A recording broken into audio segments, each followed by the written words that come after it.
السلام علیکم ورحمۃ اللہ وبرکاتہ۔ الحمد للہ نحمده ونستعینه ونستغفره ونؤمن به ونتوکل علیہ ونعوذ باللہ من شرور انفسنا ومن سیئات اعمالنا، من يهده الله فلا مضل له ومن يضلل فلا هادي له، ونشهد أن لا إله إلا الله وحده لا شريك له، ونشهد أن سيدنا ومولانا محمدا عبده ورسوله.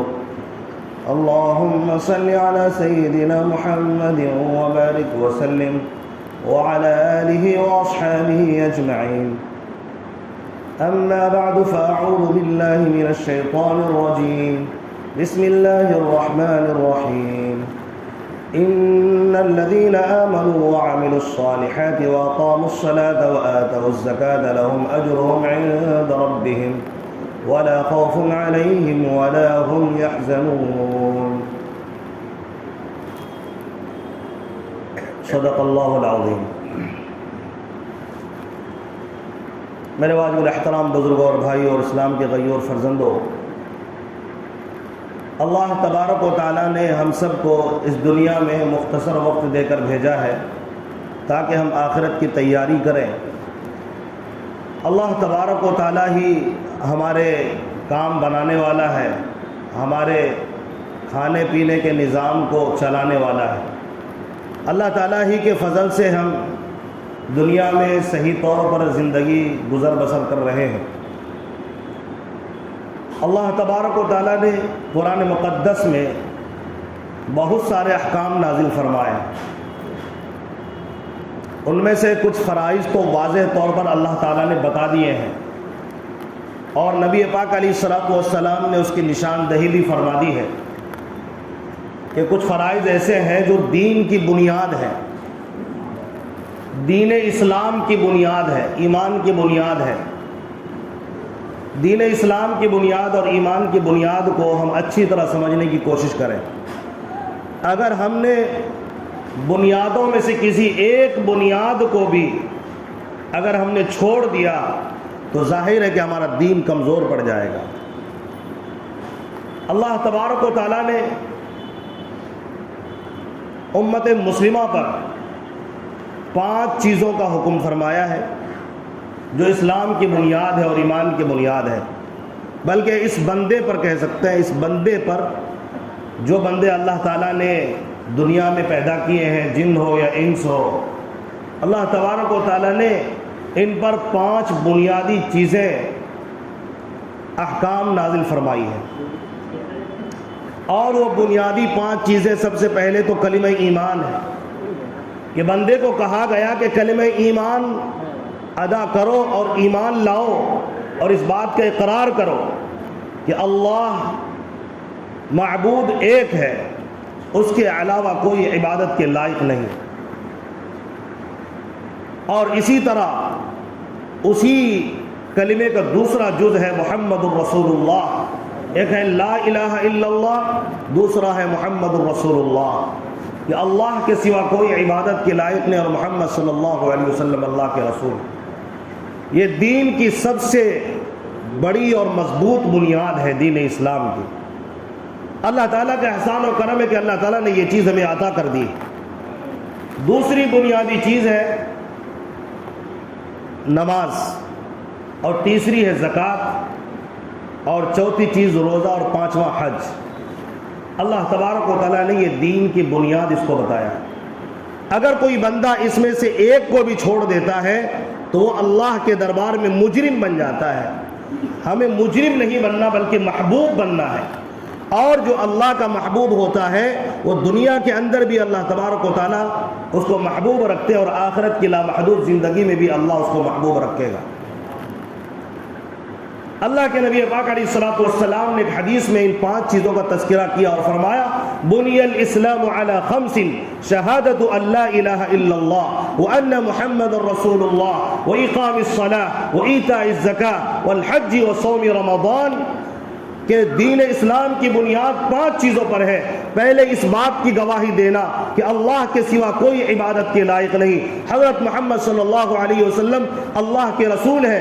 دوسری چیز بتایا اقام الصلاح، نماز قائم کرنا، یعنی نماز کو پابندی سے ادا کرنا ہے۔ اسی لیے نبی پاک علیہ الصلوۃ والسلام نے فرمایا اگر کسی نے جان بوجھ کر نماز چھوڑ دی تو نماز میں دین کا ایسا حصہ ہے جیسے سر کا حصہ جسم کے اندر ہوتا ہے کہ سر انسان کا باقی ہے تو انسان باقی ہے، اور اگر سر اڑا دیا جائے تو انسان باقی نہیں رہ سکتا، مر جائے گا۔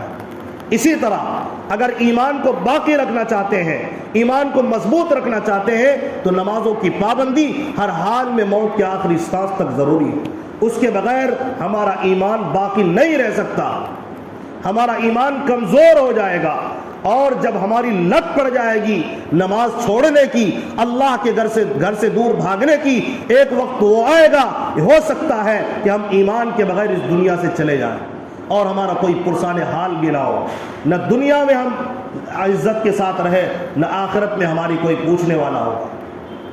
اسی لیے بنیادوں کا تو خیال ہر حال میں کریں۔ جب ہم بنیادوں کا خیال کریں گے اللہ تعالیٰ اور بھی احکام پر چلنے کی توفیق عطا فرما دے گا۔ اسی طرح حرام چیزوں سے بچنا بھی فرض ہے۔ تو تیسری چیز زکوٰۃ ہے۔ زکوٰۃ کے متعلق ہم لوگ بہت ساری غلط فہمیوں میں مبتلا ہیں، بعض تو زکوٰۃ کے متعلق اشکالات اور شبہات کے شکار ہیں۔ اس کی وجہ لا علمی اور جہالت کے علاوہ کچھ بھی نہیں ہے۔ اسی لیے ہمیں لا علم نہیں ہونا چاہیے، زکوٰۃ کی اہمیت اور فرضیت کو سمجھنا چاہیے۔ اللہ تبارک و تعالیٰ نے 32 مقامات پر قرآن مقدس کے اندر نماز کے ساتھ زکوٰۃ کا تذکرہ کیا ہے۔ زکوٰۃ کی بڑی اہمیت اس لیے ہے، اللہ تبارک و تعالیٰ نے بعضوں کو مالدار بنایا اور بعضوں کو غریب بنایا، فقیر بنایا۔ ایک بات کان کھول کر سن لیں اور سمجھ لیں، مالدار ہونا یا فقیر ہونا یہ انسان کے ہاتھ میں نہیں ہے۔ مالدار بنانا بھی اللہ تبارک و تعالیٰ اسباب پیدا کرتا ہے، تو بندہ اسباب کا استعمال کر کے اللہ چاہے تو مالدار بنتا ہے۔ اور ایک آدمی وہ ہے اسباب موجود ہے، اختیار بھی کر رہا ہے، لیکن نقصان پر نقصان ہو جانے کی وجہ سے وہ غریب ہی رہتا ہے۔ اور ایک بات اچھی طرح سے موت کے آخری سانس تک اپنے دل میں بسا لیجئے کہ مالدار اور غریب ہونا یہ نجات کا سبب نہیں ہے۔ اس کو کان کھول کر سن لیجیے۔ اگر کوئی مالدار ہے تو جنت میں جائے گا، اور اگر کوئی غریب ہے تو جہنم میں جائے گا، نعوذ باللہ، ایسا ہرگز نہیں ہے۔ نجات ہر ایک کے لیے ضروری ہے، بغیر نجات کے تو فرشتوں کی پٹائی اور اسی طرح اللہ تعالیٰ کے عذاب سے، طرح طرح کے عذاب سے گزرنا پڑے گا، اور اللہ کے علاوہ کوئی عذاب سے نہیں بچا سکتا۔ اگر عذاب سے بچنا چاہتے ہیں تو اللہ تبارک و تعالیٰ کی طرف سے نجات کی سرٹیفکیٹ حاصل کرنی پڑے گی۔ تو میں نے بتایا نجات کی سرٹیفکیٹ مالداری نہیں ہے، غربت نہیں ہے۔ عجیب طرح کی سوچ اور فکر ہمارے درمیان پیدا ہو گئی ہے، اللہ ہم سب کی حفاظت فرمائے۔ مالدار ہے تو غرور اور تکبر اور فخر اور گھمنڈ میں، کس چیز کا گھمنڈ ہے آپ کو؟ کیا ہو گیا آپ مالدار ہے تو کیا جنت کی ٹکٹ مل گئی ہے؟ مالدار اگر آپ ہیں تو بڑی آزمائش کے اندر مبتلا ہو چکے ہیں، اس کو مت بھولیے گا۔ آپ کو اگر ایک خوشی حاصل ہے تو دوسری طرف بڑی آزمائش میں آپ گرفتار ہیں۔ آپ سے ایک ایک مال کے بارے میں اللہ تعالیٰ پوچھے گا۔ کوئی باپ نہیں بچا سکتا ہے کسی کو کہ کسی کا باپ یا کسی کا بیٹا یہ مال کے سوالات سے بچا لے، ایسا نہیں ہے۔ یہ بات الگ ہے، اللہ تبارک و تعالیٰ کسی مالدار پر رحم کر کے اسے حساب و کتاب سے بچا لے، وہ ایک الگ مسئلہ ہے۔ لیکن نبی پاک علیہ الصلوۃ والسلام نے فرمایا کہ ابن آدم کے قدم اس وقت تک میدان حشر سے ہٹ نہیں سکتے جب تک کہ وہ 5 سوالوں کا جواب نہ دے دے۔ اس میں سے ایک سوال یہ بھی ہوگا، مال کہاں سے کمایا اور کہاں خرچ کیا۔ مالدار ہمارے درمیان عام طور پر حرام خور لوگ ہوتے ہیں، ایسا ہی ہے، اس حقیقت کو ہم جھٹلا نہیں سکتے ہیں۔ میں بھی اسی معاشرے میں رہتا ہوں اور آپ بھی اسی معاشرے میں رہتے ہیں۔ ہمارے یہاں مالدار حرام خوروں کا جو مجمع ہے وہ بن گیا ہے، یعنی کہ اس کا آدھا سے زیادہ مال یا آدھا سے کم کے لیے ملاوٹ تو اس کے اندر حرام کی ہوتی ہے، جس کی وجہ سے وہ مالدار ہو جاتا ہے۔ بہت ہی کم افراد ایسے ہیں جو حقیقت میں صاف ستھرا مال کما کر وہ مالدار بنا۔ اور میں نے عرض کر دیا، ہمیشہ کے لیے اس کو نوٹ کر لے، اگر میں مالدار ہوں تو یہ جنت میں جانے کا ذریعہ ہرگز نہیں ہے۔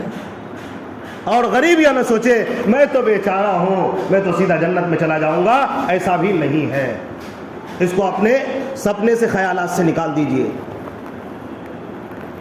نجات کا ذریعہ ایمان اور عمل صالح ہے، چاہے بندہ مالدار ہو چاہے بندہ غریب ہو، اگر اس کا عمل ٹھیک ہے تو وہ جنت میں جائے گا، اور اگر عمل ٹھیک نہیں ہے تو وہ نجات نہیں پا سکتا ہے۔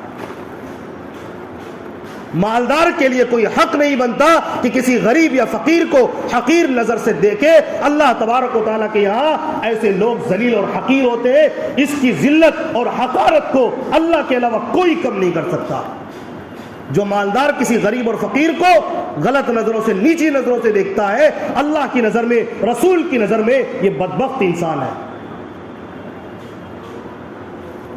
مال ہو گیا تو سر اٹھا اٹھا کر چلنے لگے، غریبوں کو آنکھیں دکھانے لگے، نہیں، یہ ایمان کا اور اسلام کا طریقہ نہیں۔ صحابہ میں بھی مالدار پیدا ہوئے ہیں، صحابہ میں بھی بڑے بڑے مالدار پیدا ہوئے، لیکن وہ مالداری ان کو عبادت سے نہیں روکا، عمل صالح سے نہیں روکا، تواضع سے نہیں روکا، تکبر کرنے پر مجبور نہیں کیا۔ تکبر یہ تو شیطان کی صفت تھی، جس کے وجہ سے اللہ تبارک و تعالیٰ نے اس کو جنت سے نکال دیا اور ہمیشہ کے لیے ذلیل کر دیا۔ تھوڑی سی تو تکبر اس نے کی تھی نا، اور اس کو علم کا غرور چڑھ گیا تھا۔ اللہ تعالیٰ نے کہا فرشتوں کے ساتھ شیطان کو بھی، یہ حضرت آدم کے سامنے سجدہ کرو، چاہیے تو یہ تھا کہ علم کا غرور کم کر کے سجدہ کرتا، لیکن اس کو غرور چڑھ گیا اور کہا مجھے آگ سے پیدا کیا اور تو نے اس کو مٹی سے پیدا کیا، میں تو بلند ہوں اور یہ مٹی سے جس کو پیدا کیا ہے اس کی کیا شان ہو سکتی ہے، لہذا میں سجدہ نہیں کرتا۔ اللہ نے کہا فخرج انک رجیم، تو نکل یہاں سے، تو مردود ہے، تو شیطان ہے۔ اور اللہ نے ذلیل کیا، جو فرشتوں کے مجمع میں اس کا ایک بڑا مقام تھا، آج وہ ذلیل ہے اور ہمیشہ کے لیے ذلیل ہو گیا، اور دوسروں کے ذلیل ہونے کا سبب بھی بن رہا ہے۔ اب شیطان کو جہنم میں جانے سے کوئی نہیں بچا سکتا۔ ایک سجدہ ہے، ایک سجدہ جسے تو گرا سمجھتا ہے، 1000 سجدوں سے دیتا ہے آدمی کو نجات۔ ایک سجدہ تھا اللہ کے حکم کا، کر لیتا تو شیطان بھی کامیاب ہو جاتا۔ شیطان نے اس ایک سجدے کا انکار کیا، آج در در بھٹک رہا ہے، چیخ رہا ہے، چلا رہا ہے، دوسروں کو گمراہ کر رہا ہے، دوسروں کے در در بھٹکا رہا ہے، کفر و شرک کی گمراہی انسان کے دل کے اندر وسوسے کے ذریعے پیدا کر رہا ہے، اور در در کی ٹھوکریں کھا رہا ہے۔ ایک ہی سجدے کا انکار کیا تھا، اور ہم روزانہ عمل سے کتنے سجدے کا انکار کرتے، اس پر غور کریں۔ نماز چھوڑنا، مالداری پر فخر کرنا، یہ غرور اور تکبر کا نتیجہ ہے، اور اللہ تعالیٰ کو ہرگز پسند نہیں ہے۔ غرور اور تکبر صرف اللہ کے لیے ہے، کیونکہ اللہ تمام طاقتوں کا خالق بھی ہے اور تمام طاقتوں کا مالک بھی ہے۔ دنیا کے اندر کوئی حرکت اور سکون میں ہے وہ اللہ کے حکم سے ہے۔ اسی لیے اب میں جو باتیں بتانے لگا ہوں چند منٹوں میں اس کو سمجھ لیجئے۔ اللہ تبارک و تعالیٰ نے مالداروں کو کہا غریبوں کا خیال رکھو، اسی میں خیر، عافیت اور بھلائی ہے۔ ایسا نہیں کہ اب تم بہت عزیز بن گئے، نہیں نہیں، ابھی آزمائش میں ہو، آپ آزمائش میں ہے تو غریبوں کا خیال رکھیے، اور اگر آپ پر زکوٰۃ فرض ہو چکا ہے تو اس کو ادا کریں۔ اللہ تبارک و تعالیٰ نے یہ نظام کیوں چلایا، اس کے اندر بڑی حکمت اور مصلحت ہے۔ یہ نظام اللہ تعالیٰ نے اس لیے چلایا تاکہ کوئی بندہ بھوکا نہ رہے، کوئی بندہ غریب نہ رہے، ہر بندہ آسائش اور آرام کے ساتھ زندگی گزار سکے۔ لیکن ہمارا مالدار طبقہ حرام جگہوں پہ پیسہ لگانے لگا، لیکن غریب اور یتیموں کا خیال چھوڑ دیا۔ آج امت مسلمہ غربت اور فقر کا شکار ہو چکی ہے۔ یہ غربت اور فقر کے جو شکار، یہ کس نے کیا ہے؟ ہم ہی لوگوں نے کیا، ہم مالداروں نے کیا ہے ان کو۔ اگر ہر آدمی جو مالدار ہے وہ غریبوں کا خیال رکھنے لگے تو بتائیے کہ دنیا کے اندر کوئی بھی امت مسلمہ، کیا کوئی کسی سے قرض مانگے گا یا کسی کے سامنے ہاتھ پھیلائے گا؟ ایسا کبھی نہیں ہو سکتا۔ ہم میں سے آدھے سے زیادہ طبقہ زکوٰۃ ادا کرنا ہی چھوڑ دیا اور مال کے لالچی بنے بیٹھے ہیں۔ اللہ نے قرآن میں کہا، کس مال کے لالچی ہو آپ؟ لا يحسبن الذين يبخلون بما آتاهم الله من فضله هو خيرا لهم۔ ایسے لوگ مال میں جو کنجوسی کرتے ہیں وہ اس خیال میں نہ رہے کہ ان کے لیے بہتر ہو رہا ہے، بل هو شر لهم، بلکہ یہ ان کے لیے بہت ہی خطرناک ہے اور برا ہونے والا ہے۔ سيطوقون بخلوا به يوم القيامة، سيطوقون ما بخلوا به يوم القيامة ولله ميراث السماوات والأرض والله بما تعملون خبير۔ یہ مال ان کے گلے میں کل قیامت کے دن طوق بنا کر ڈال دیا جائے گا اور یہ چلاتا ہوا پھرے گا اور اس کی بوجھ کو سنبھال نہیں سکے گا، پریشان پھرے گا۔ تو اس بوجھ کو لے کر کہاں جانا ہے؟ جب پتہ ہے آپ کو کفن میں جیب نہیں ہوتا، مرنے والے کو ایک ایک روپے چھوڑ کر مرنا پڑتا ہے، تو پھر کس چیز کا؟ کیوں مال کو جمع کر کر کے رکھ رہے ہیں، بخل کرتے ہیں؟ یہ بڑی حکمت اور مصلحت تھی۔ آج اگر ہمارے معاشرے کے اندر غریب لوگ ہیں، فقیر لوگ ہیں، اس کے ذمہ دار ہم ہیں، مجرم ہم ہیں۔ اگر ہم معاشرے کے اندر غربت کو ختم کرنا چاہتے ہیں، فقر کو دور کرنا چاہتے ہیں، تو ہم اپنے آس پاس کے لوگوں کا، غریب یتیموں کا خیال کرنا شروع کریں۔ انشاءاللہ ایک دن وہ آئے گا، اللہ تبارک و تعالی مالداری کے اعتبار سے بھی عزتوں سے نوازے گا۔ دینے والوں نے بھی ایک جرم کیا ہے، میں تو اس کو جرم ہی سمجھتا ہوں۔ اب آپ کو جو سمجھنا ہے سمجھیے۔ جس پر زکوٰۃ ادا کرنا ہے، فرض ہے، وہ رمضان میں زکوٰۃ ادا کرے گا۔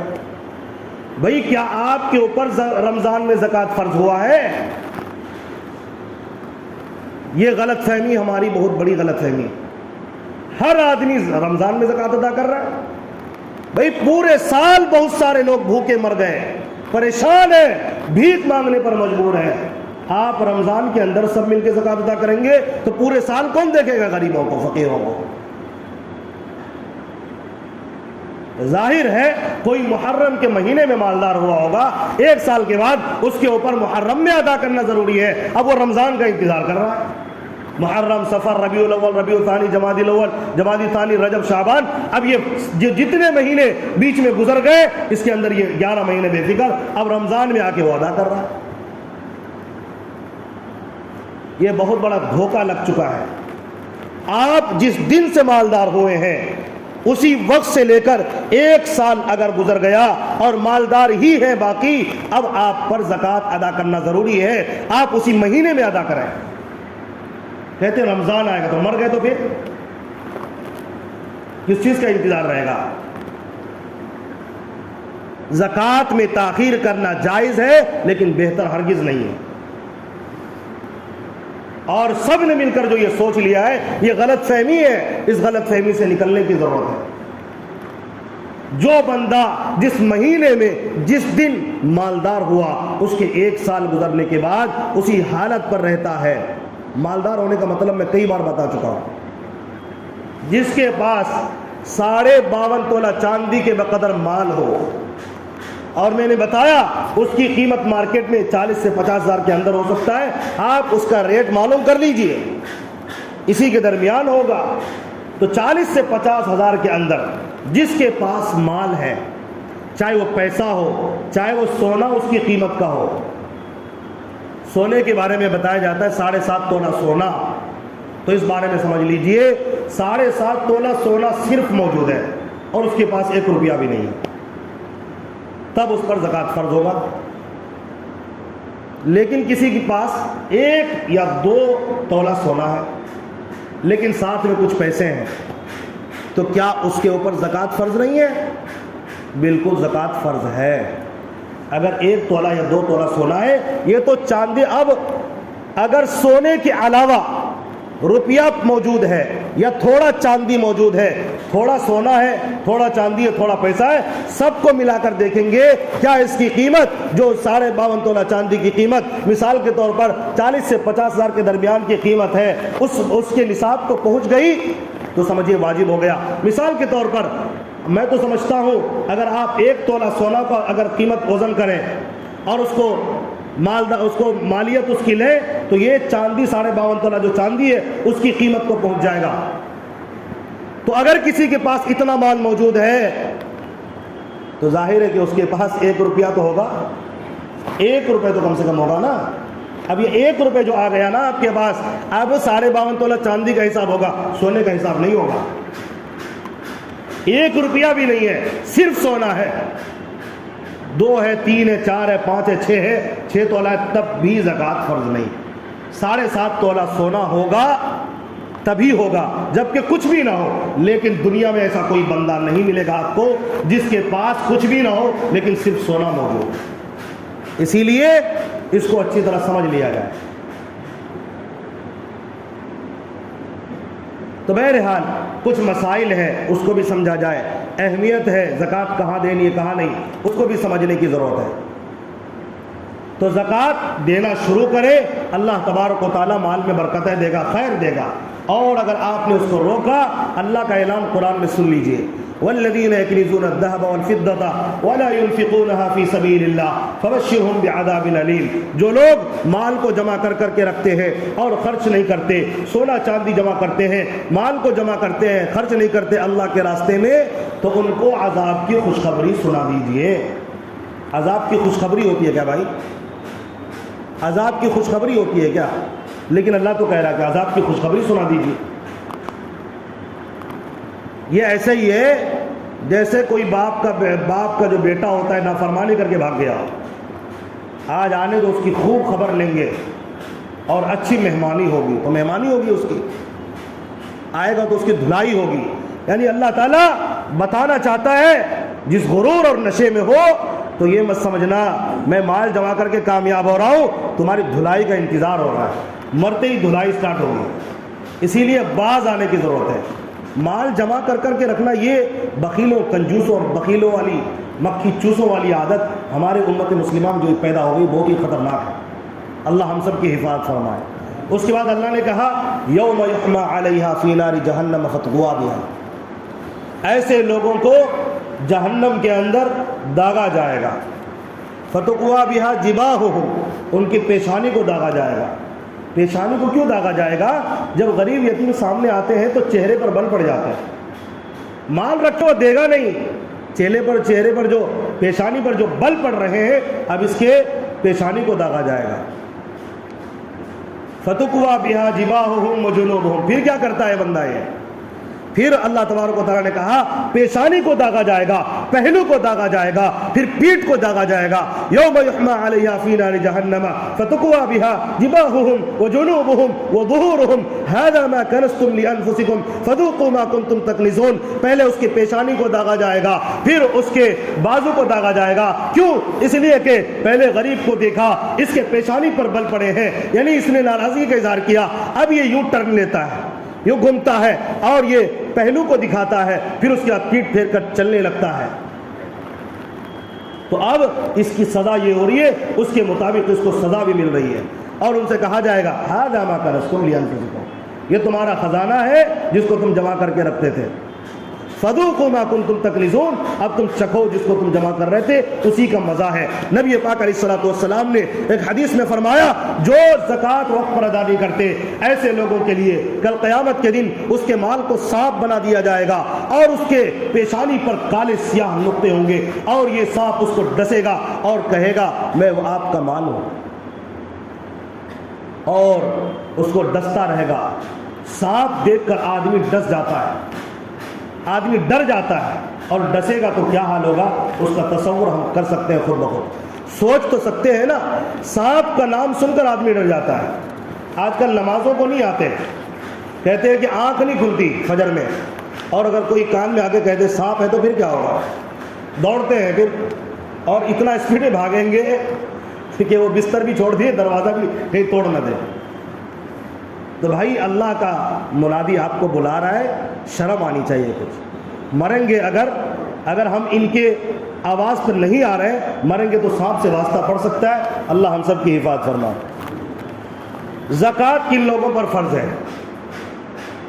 زکوٰۃ کی فرضیت کے لیے میں نے عرض کر دیا, مسلمان ہو, بالغ ہونا چاہیے, اور اسی طرح وہ جو ہے 52.5 تولہ چاندی کے نصاب کا مالک ہو, اس پر کوئی قرض بھی نہ ہو. اگر قرض ہے تو جب نکالیں گے تو ختم ہو جائے گا. وہ قرض کو الگ, جب بھی ہمیشہ دیکھیں مالدار کب ہوگا, جب بھی پہلی تاریخ آتی ہے اردو مہینے کے اعتبار سے, عربی مہینے کے اعتبار سے, اس میں ہم اپنے مال کو دیکھیں کتنا ہے. قرض کو الگ کر دیں, ضروریات کو الگ کر دیں, اب مال کو دیکھیں, اور اس دن سے لے کر 1 سال گزرنے تک آپ اسی دن دیکھیں پھر کیا اتنا مال میرے پاس آج بھی موجود ہے, یہ تو پھر زکوٰۃ فرض ہے. اسی طرح زکوٰۃ کس طرح ادا کریں, میں نے بتا دیا. اللہ کے لیے ان چیزوں سے باز آ جائیں کہ سب رمضان ہی میں ادا کریں گے. کسی آدمی کی مدد اس وقت کی جاتی ہے جب اس کو ضرورت پڑتی ہے, تو جو جس وقت مالدار ہو رہا ہے اس وقت ادا کرے. کوئی رمضان میں مالدار ہو رہا ہے رمضان میں ادا کرے, کوئی بات نہیں ہے. ثواب کے لیے کہ زیادہ ثواب ملتا ہے, ایک فرض ادا کریں گے تو 70 ملے گا. تو یہاں تو ضرورت پڑ رہی ہے, آپ 70 کے انتظار میں ہیں.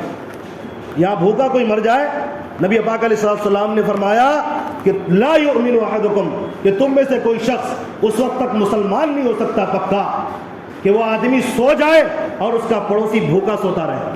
کھا پی لے آدمی اور اس کا پڑوسی بھوکا رہے, تو ایسا آدمی پکا مومن نہیں ہو سکتا. اس لیے پڑوسی کا بھی خیال, چاہے وہ کوئی بھی ہو, اس کا خیال ضروری ہے. بیکار پڑے ہوئے بنگلے اور گاڑی پر زکوٰۃ. اگر کسی نے بنگلہ یا گاڑی یا دکان بیچنے کی نیت سے خریدا تو اب اس پر زکوٰۃ فرض ہو جائے گی 1 سال گزرنے کے بعد. اور اگر بیچنے کی نیت نہیں تھی, بعد میں بیچ دیا, بعد میں نیت پیدا ہو گئی, تو اس پر زکوٰۃ نہیں ہے. لیکن جو پیسے آئے ہیں یہ پیسہ 1 سال تک اسی طرح باقی رہتا ہے, یعنی کہ کم سے کم 52.5 تولہ چاندی کے بقدر پیسہ اس کے پاس باقی رہ جاتا ہے 1 سال تک, قرض وغیرہ نکال کر, تب اس پر زکوٰۃ فرض ہوگا.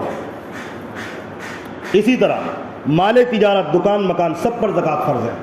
مال تجارت, دکان میں آپ کے پاس کتنا مال ہے, سب کو آپ سال میں 1 مرتبہ حساب لگائیے. مارکیٹ میں جو ریٹ چل رہا ہے اس کو دیکھ لیجئے, اور دیکھیے کہ میں اس کو بیچوں گا, اتنا قرض دوں گا, اتنا ادھار ہے, نکال دوں گا, تو میرے پاس 52.5 تولہ چاندی کے مقدر مال بچ جاتا ہے, اور اس پر سال گزر گیا ہے, تو اب اس کو زکوٰۃ, اس پر جتنا بھی مال ہوگا, 1 لاکھ کا مال ہے, اس حساب سے 2,500 روپے دینا, یعنی 2.5% دینا واجب ہو جاتا ہے, فرض ہو جاتا ہے, وہ ادا کرنی پڑے گی. زکوٰۃ کن کو دینی ہے؟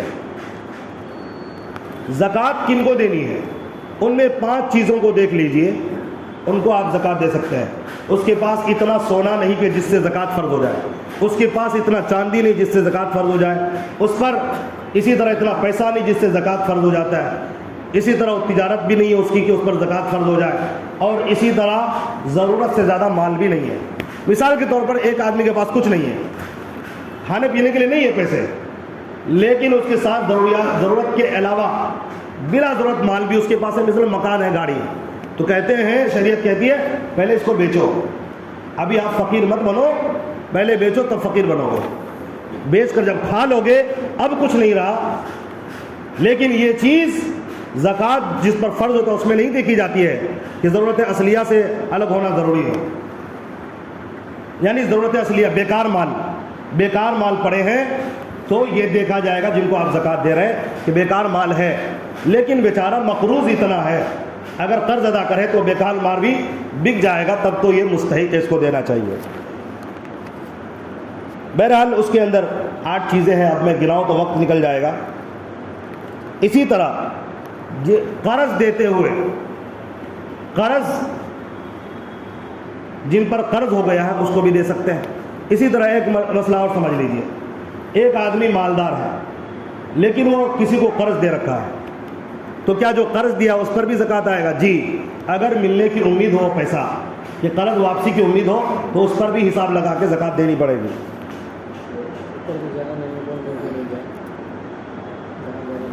مردے کے ایصال ثواب کے لیے زکوٰۃ نہیں دے سکتے ہیں کہ ماں باپ کو ثواب مل جائے گا، زکوٰۃ کا ثواب نہیں ملتا ماں باپ کو، اور دینا بھی جائز نہیں ہے، زکوٰۃ ادا نہیں ہوگا، صرف صدقہ وغیرہ دے سکتے ہیں، نفلی صدقہ۔ اسی طرح باپ بیٹے کو، بیٹا باپ کو زکوٰۃ نہیں دے سکتا، شوہر بیوی کو اور بیوی شوہر کو زکوٰۃ نہیں دے سکتا۔ تحفہ کہہ کر زکوٰۃ دے سکتے ہیں، تحفہ کہہ کر زکوٰۃ دے سکتے ہیں۔ اگر بیوی پر زکوٰۃ واجب ہے، بیوی صاحب نصاب ہے، تو بیوی کو ہی زکوٰۃ دینی چاہیے، شوہر نہیں دے سکتا۔ مال اسی طرح زیورات بھی، زیورات کا بھی حکم ہے، اس کی مالیت اگر 52.5 تولہ چاندی کو پہنچتی ہے تو زیورات پر بھی آئے گا۔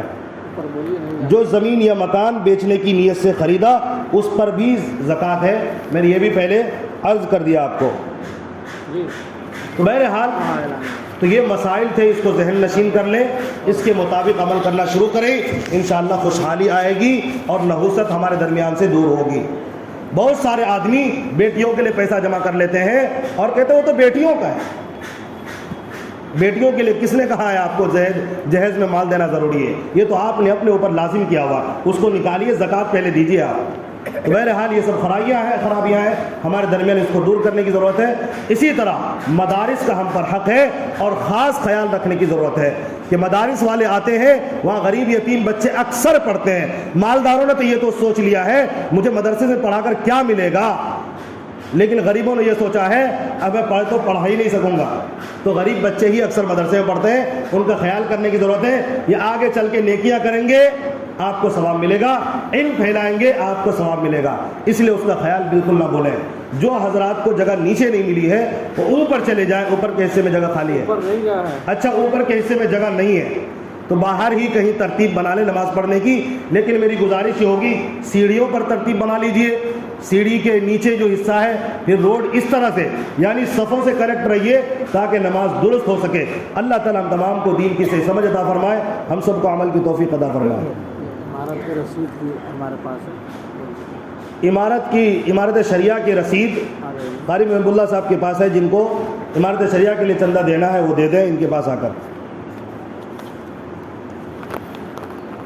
دعائے صحت کی اپیل ہے۔ شمیمہ خاتون بیمار ہے، نصرت پروین بیمار ہے، شہناز بانو، رینو عابدین، سرور عابدین، منظر صاحب کی اہلیہ انتقال ہو گئی ہے، ان کے لیے دعائے مغفرت کر دیں، اور اوپر جو نام آئے ہیں ان کے لیے دعائے صحت کر دیں، اللہ تعالیٰ صحت نصیب فرمائے۔ جو انتقال کر گئے اللہ ان کی مغفرت فرمائے۔